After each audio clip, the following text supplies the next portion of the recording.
ధన్తెరస్ మరియు దివాళీ సందర్భంగా 20% flat of on VA మన ముకుందా జ్యువెలర్స్ అన్ని బ్రాంచెస్ లో.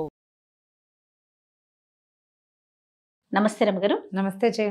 రమగారు, ఏదైనా మంచి చందమామ కథ ఒకటి చెప్తారా? గూని పెళ్లి కొడుకు కథ బాగుంటుంది సరదాగా.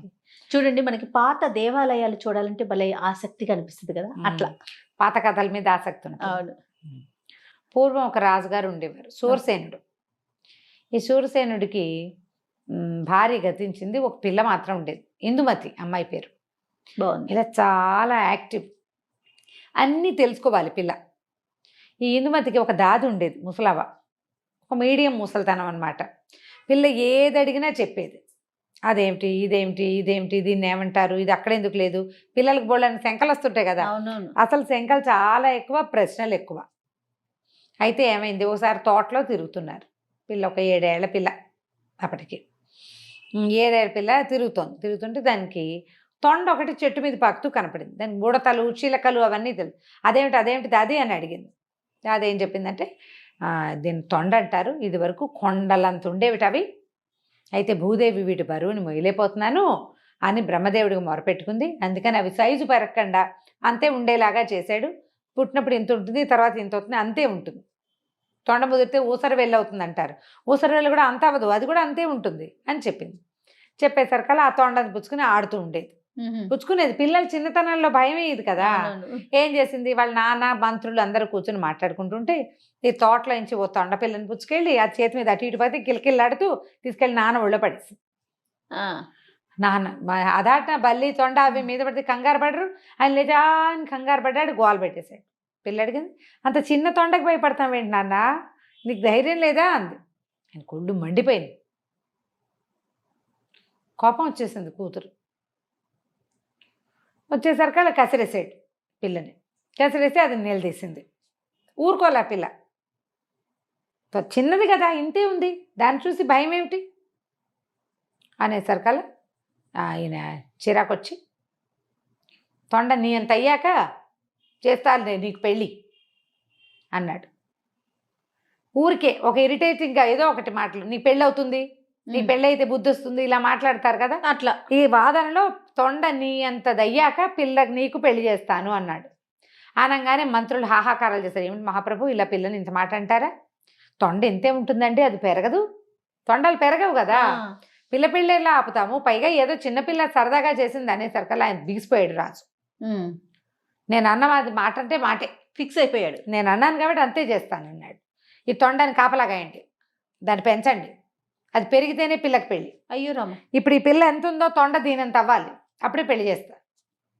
అయితే ఏమైంది, అయ్యో దాది ఏడ్చింది. అయ్యో పిల్ల ఇందుకు నీకు పెళ్ళి అవదే అమ్మా అని ఏడిచింది. ఏడిచి ఎందుకు అవదు, తొండ పెరగదు అంది. అనేసరికల్లా బ్రహ్మదేవుడి శాపం, ఆ తొండలు పెరగవమ్మా, ఇంతే ఉంటాయి అంటే, సరే బ్రహ్మదేవుడికి దండం పెడతాని రోజు బ్రహ్మదేవుడా నాకు పెళ్ళి అవ్వాలంటే ఈ తొండ పెరగాలి అని దండం పెట్టేది ఆ బుడ్డది. పెడితే పెట్టగా విచిత్రంగా ఈ తొండకి ఏదైనా ప్రాబ్లమో లేకపోతే బ్రహ్మదేవుడే ఇది ఈ పిల్ల మొర విన్నాడో తెలియదు కానీ ఆ తొండ ఇంత పెరిగిపోయింది. అది పెరిగింది. పెరిగేసరికల్లా బాగా పెద్దదైంది, తొండ పెద్దదైపోయింది, పిల్ల పెద్దదైంది. పిల్లకు 15-14 ఏళ్ళు వచ్చాయి. 14 ఏళ్ళు వస్తే పెళ్లి చేస్తారు కదా, 15 ఏళ్ళు వస్తే అబ్బో పిల్ల పెద్దదైపోయినట్టు. సరే, అక్కడి నుంచి మంత్రులంతా చూసుకుని, మహాప్రభు అమ్మాయికి స్వయంవరమో కళ్యాణపు పత్రికలు పంపటమో చేయొచ్చు, తొండ బాగా పెద్దదైందండి అన్నారు. అనేసరికల్లా రాజుగారికి ఆయన అనేసాడు కానీ ఒక 6 నెలలు పోయేసరికి ఆయనకే దిగులు పుట్టింది. అయ్యో పిల్లకి పెళ్లి కాదు ఎట్లాగరా దేవుడా అని. కొంచెం తొండ పెరుగుతుంటే సంతోషపడ్డాడు. ఇంత మటుకు వచ్చాక ఏమన్నాడు, సరే ఆ తొండని చప్పి దాని గుండెని చీల్చండి, గుండెని తీసి బయట పెట్టండి, అది ఏ జంతువు గుండో ఎవడు చెప్తాడో వాడికిచ్చి నా పిల్లనిచ్చి పెళ్లి చేస్తా. తొండ గుండెకాయని తొండది అని ఎలా గుర్తిస్తారు, దిక్కుమాలిన ఇది కదా, పిచ్చిరాజు. అక్కడి నుంచి ఏం చేశారు, ఈవిడ మళ్ళీ బెంగపెట్టుకుంది దాది. అయ్యో ఇలా కుదురుతుంది, తప్పు, ఇది చేయలేరు. సరే ఏమనుకుంది చూద్దాం, ఆలోచిద్దాం అనుకుంది. తొండని చంపేశారు. చంపేసి దాని గుండె చీల్చి దాని గుండెకాయని ఒక గాజు పెట్టెలో భద్రం చేశారు చెడిపోకుండా. అక్కడి నుంచి దేశాల రాజకుమారులకి కబుర్లు వెళ్ళినాయి. వచ్చిన రాజకుమారులు అందరూ సూపర్లు. ఈ మన దాది ఒక్కోడిని రాజకుమారిని అట్లా చూసొచ్చి చిలకలగుట్ట రాజకుమారుడు ఎంతో బాగున్నాడు, మన ఇందుకి సరైన జోడి అని అనుకుని తనకి అంతఃపురంలో పనిచేసేందుకు 4 గూనివాళ్ళు ఉన్నారు. అంతఃపురంలో ఆడపిల్లలు ఉండే చోట తృతీయ ప్రకృతుల్ని కానీ అవును, గూని అవిటి అలాంటి వాళ్ళని కానీ అవయవ లోపాలు ఉన్న వాళ్ళని, కళ్ళు సరిగ్గా కనపడని వాళ్ళని, తేలిగ్గా పనిచేయగ అలా పెట్టుకునేవాళ్ళు.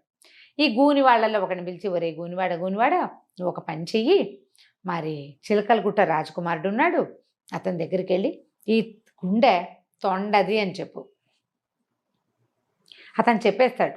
మన రాజకుమార్తెకి వాడికి పెళ్ళైపోతుంది, పిల్లకి పెళ్లి గండం లేకుండా తప్పిపోతుందిరా, చిన్నప్పటి నుంచి బెంగ పెట్టుకున్నాను అంటే గూనివాడు నీకు బోల్డ్ అంత డబ్బిస్తా, నీకు ఏది కావాలంటే అది ఇప్పిస్తా, అసలు రాజకుమార్తో పాటు మనం వెళ్ళిపోదాం, ఆ రాజ్యం ఇంకా పెద్దది, హాయిగా ఉండొచ్చు, అరణపు వాడంటే మనకేం పనులు ఉండవు, మన పిల్ల పనులే మనం చేసుకోవచ్చు అని వాడిని ఒప్పించింది.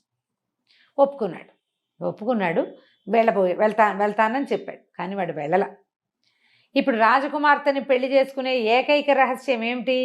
ఆ డబ్బాలో ఉన్న గుండెకాయ తొండది అని చెప్పడం. ఆ రహస్యం చెప్తే చిలకలు వాడేందుకు, తన్నైనా చేయాల్సిందే పెళ్ళి. నేనే చెప్పి రాజునవ్వచ్చుగా, కొత్త రాజుగారి ఇంట్లో గూని పనివాడిగా నేను ఎందుకు ఉండాలి అంతఃపురంలో? రాజు ఎవరికైనా ఇచ్చి పెళ్లి చేస్తాడు, అది నేనే చెప్పాలని భావించి వెళ్ళకుండా ఊరుకునేసరికల్లా మర్నాడు సభలో అందరినీ కూర్చోబెట్టారు. ఆ గుండెకాయ తీసుకొచ్చి అక్కడ పెట్టారు. ఇది ఏ జంతువుదంటే ఎవ్వరూ చెప్పలేకపోయారు.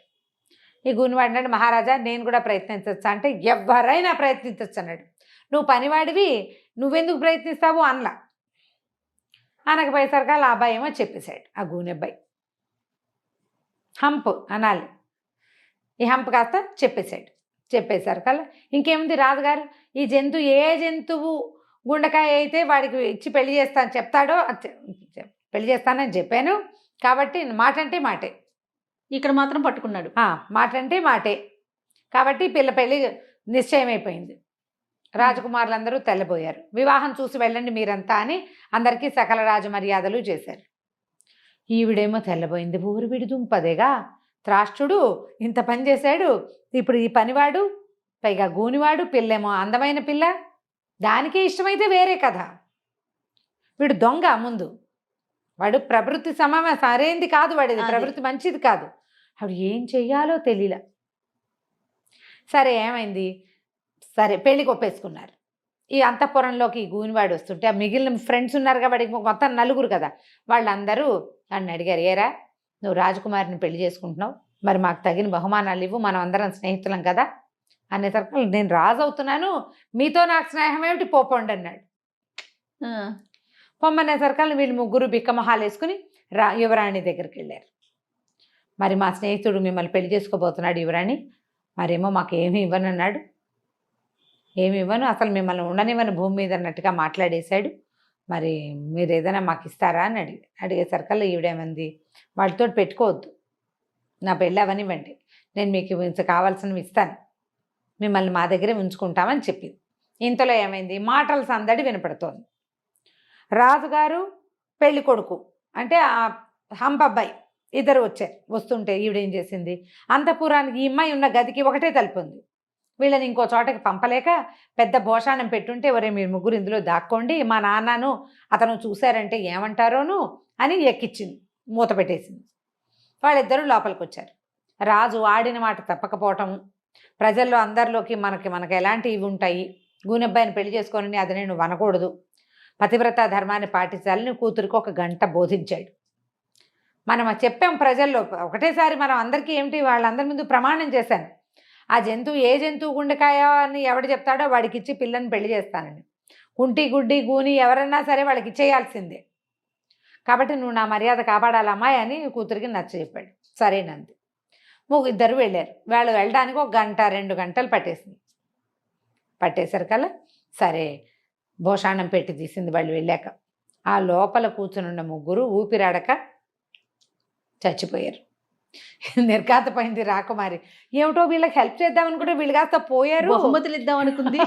ఇప్పుడు ఏం చేయను, గబగబా దాదిని పిలిచింది. దాది కొంప మునిగిపోయింది, ఇదిగో చూడు ఇలా అయ్యింది అని చెప్పేసరికల్లా సరే ఇప్పుడు దాది ఏం చేసింది, నువ్వు మాట్లాడిపాక తెల్లవారే లోపల వీటి సంగతి చూస్తాను నేను అని చెప్పేసి ఒక శరీరాన్ని బయటికి తీసింది, ఒకటి బాడీని తీసి ఒక గోను సంచిలో మూటగట్టి అక్కడి నుంచి సముద్ర తీరంలో ఉండే ఒక జాలర్ అబ్బాయిని కేకేసుకొచ్చింది. అబ్బాయి, నువ్వు చాలా బలశాలివి, మరి ఇక్కడ ఒక చిన్న ప్రమాదం జరిగింది, రాజుగారికి ఇప్పుడు పెద్దని అమ్మాయి గారి పెళ్ళి, తెలిస్తే బాగుండదు, నీకు ఎత్తుకెత్తు ధనం ఇప్పిస్తా రాజకుమారి చేత, ఈ మూటను సముద్రంలో పారేసి వచ్చి పారేసి మళ్ళీ అంతఃపురానికి రా అని చెప్పింది. ఆ మూట మోసుకెళ్ళాక ఏం పారేస్తున్నారో చూద్దామని మూట తీశాడు. లోపల ఒక గూని అబ్బాయి కనపడ్డాడు. రాత్రిపూట కదా, ఒక వ్యక్తి వాడు గూనిగా తెలుస్తోంది. సరే మూట కట్టి పారేసేసాడు. అంతఃపురానికి వచ్చాడు. అక్కడ మళ్ళీ ఇంకో మూట కనపడింది. పారేసిన మూట మళ్ళీ వచ్చింది. ఏంటబ్బా విచిత్రం అనుకుని రెండోది కూడా పట్టుకెళ్ళాడు. అప్పుడు దాది ఏం మాట్లాడలా, ప్లాన్ అది. అదే అదే అదే. అక్కడి నుంచి వాడు పారేసి మళ్ళీ వచ్చాడు అంతఃపురం. మళ్ళీ కనపడింది మూడో మూట. ముగ్గురు కదా, మూడో మూట.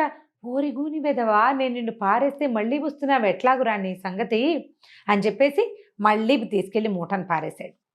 నాలుగోసారి వెనక్కి వచ్చాడు.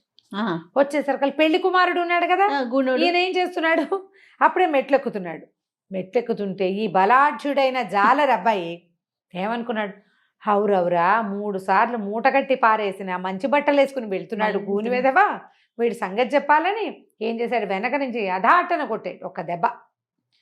వాళ్ళు చంపితే చావట్లా, నువ్వు నా చేతి దెబ్బకి చావకేం చేస్తావు, నేను ఆంజనేయ స్వామి భక్తుణ్ణి అని చెప్పి నా ఫటాఫటా కొట్టేశాడు. కొట్టేసరికల్లా అయిపోయింది. పక్క నుంచి చూస్తోంది కొట్టడం. ఏమిట్రా నాయన ఇంత పని చేసావు అనేసరికల్, కాదు బామ్మ అది నేను 3 సార్లు పడేశాను, మళ్ళీ వచ్చాడు, వీడి సంగతి చెప్దామని నేనే కొట్టాను, నీ వల్ల కావట్లేదు, వాడు వచ్చేస్తున్నాడు, పట్టు సంచి పట్టరా వీడిని కట్టేద్దాను. కట్టేసి తీసిపోయాడు. పడేసి ఈసారి వచ్చాక ఏమీ లేదు. ఇప్పుడు 4 బాడీలు వాడు పారేశాడు. కానీ వాడు పారేసింది ఏమిటి, ఒకటే అని వాడి భావన. ఓహో, ఇప్పటికీ కూడా మరి అంతేగా, వాళ్ళు నలుగురని వాడికి ఏం తెలుసు. అక్కడి నుంచి వాడికి డబ్బులు ఇచ్చి పంపేశారు. తెల్లవారింది, పెళ్లి కొడుకు రాలా, లేడు పెళ్లి కొడుకు. మొత్తం అంతా వెతికిచ్చారు, ఏమైపోయాడు అని వెతుక్కున్నారు. వెతుక్కుంటే దాది ఏం చెప్పిందంటే, మీరు ఆ బాయికి ఇద్దామనుకున్నారు, వాడు ఆనందంతో ఎగిరి రాత్రి మద్యం తాగాడు, మెట్లు జారి పడిపోయాడండి, పుసుక్కుని పోయాడు, వాడి ప్రాణం ఎంత, పెళ్ళైతే చేద్దామనుకున్నాం కానీ అప్రదిష్ట మనమే ఏదో చేశామనుకుంటారని నేను సముద్రంలో పారేయించాను, కాబట్టి వేరే పెళ్లి కొడుకు ఇచ్చి పెళ్లి చేస్తున్నామని చెప్పేద్దాము, అతనే వద్దన్నాడని ఒక ఉత్తరం రాసుకుందాం మనమే. నాకు తెలిసిన విషయం చెప్పాను కానీ రాజకుమారిని పెళ్లి చేసుకునే ఉద్దేశం లేదు, అమ్మాయిని అనురూపమైన వరుడికి ఇచ్చి పెళ్లి చేయండి, ఇది నా అనుమతి, పోటీలో గెలిచిన వాడిగా ఇది నా అనుమతి అని ఉత్తరం రాయించి ఇగో పెళ్లి కొడుకే రాశాడు అని చెప్పి చూపించేశారు. అదే కదా. అక్కడి నుంచి చిలకలగుట్ట రాజకుమారుడు మన ఇందుకు సరిపోతాడండి, ఆ పిల్లాడికి ఇచ్చి పెళ్లి చేసేయండి అని వాళ్ళు ఒప్పుకున్నారు. అమ్మాయికి నచ్చిన వాడికి ఇచ్చి పెళ్లి చేయాలని. అమ్మాయికి చిలకలగుట్ట వాడు బాగున్నాడమ్మా అని దాది నాన్న ఇద్దరూ చెప్పారు. చక్కగా ఇందుమతి స్వయంవరం అయిపోయింది. నలుగురు కాస్త అత్యాశ పడ్డందుకు, ఒకడు ఆశపడ్డందుకు పాప మిగిలిన వాళ్ళు కూడా పోయారు, వాళ్ళు ముగ్గురు కూడా పోయారు. ఇది హాస్య కథగానే తీసుకోండి కానీ అంతకంటే ఇంకో రకంగా అంతే అంతే కథ కంచికి చాలా బాగుందండి. దాది ఐడియా సూపర్. అదే. రైట్ అమ్మ గారు, నమస్తే. నమస్తే.